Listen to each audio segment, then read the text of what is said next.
అసలు అసలు ఏం కారణం?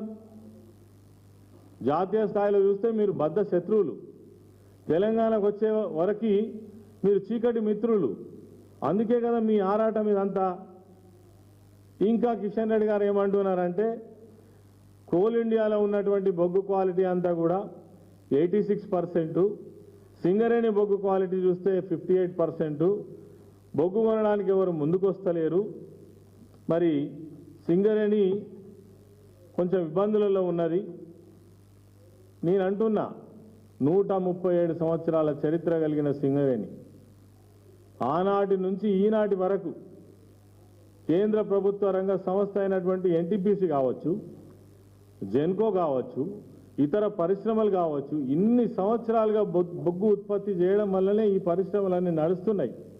ఇలా మీకు ఇంత చిన్నగా కనిపిస్తుందా సింగరేణి సంస్థ? ఇంకేమంటారంటే కేంద్రానికి అప్పగిస్తే మేము మంచిగా నడుపుతామని అంటున్నారు కిషన్ రెడ్డి గారు.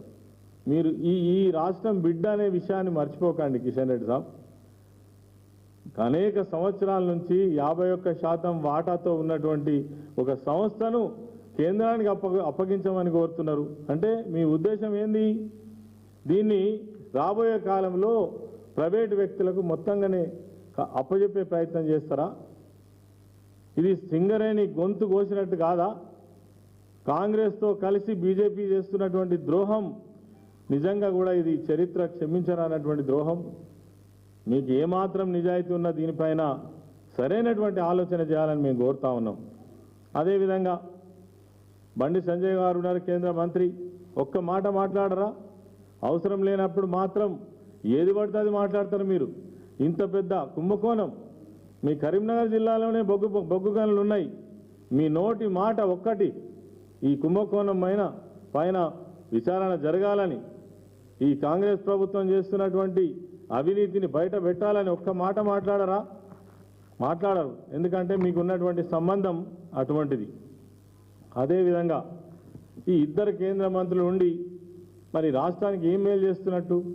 ఇటువంటి సందర్భం వచ్చినప్పుడు కూడా ఒక సంస్థ మునిగిపోతుంటే చూడడం కోసమైనా మీరు ఇద్దరు కేంద్ర మంత్రులు ఇక్కడి నుంచి ప్రాతినిధ్యం వహించడం ఇది చాలా బాధాకరం. అదేవిధంగా పిసిసి అధ్యక్షులు మహేష్ కుమార్ గౌడ్ గారు మేము కేవలం ఆరోపణలు చేయడం లేదు, పూర్తి వాస్తవాలతో కుంభకోణాన్ని బయట పెట్టాం. ఇది హరీష్ రావు గారు చెప్పిన మాట. హరీష్ రావు గారు ఎటువంటి ఆధారాలు లేకుండా ఎప్పుడు మాట్లాడరు.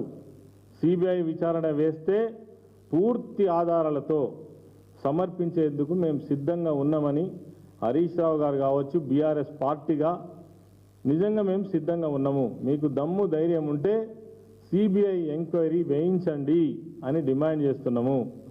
అయినా మీరు అడ్డగోలు మాటలు మాట్లాడుతుంటే ఏం చేయాలి?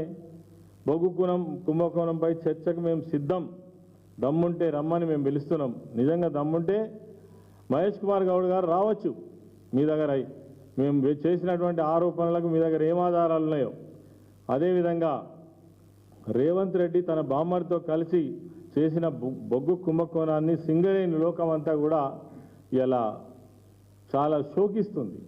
నిన్ననే మొత్తం డివిజన్ల పైన ఒక నిరసన కార్యక్రమాలు జరిపి మా సింగరేణి సంస్థను సర్వనాశనం చేస్తారా అని ఇలా నిరసన నిన్న తెలియడం జరిగింది.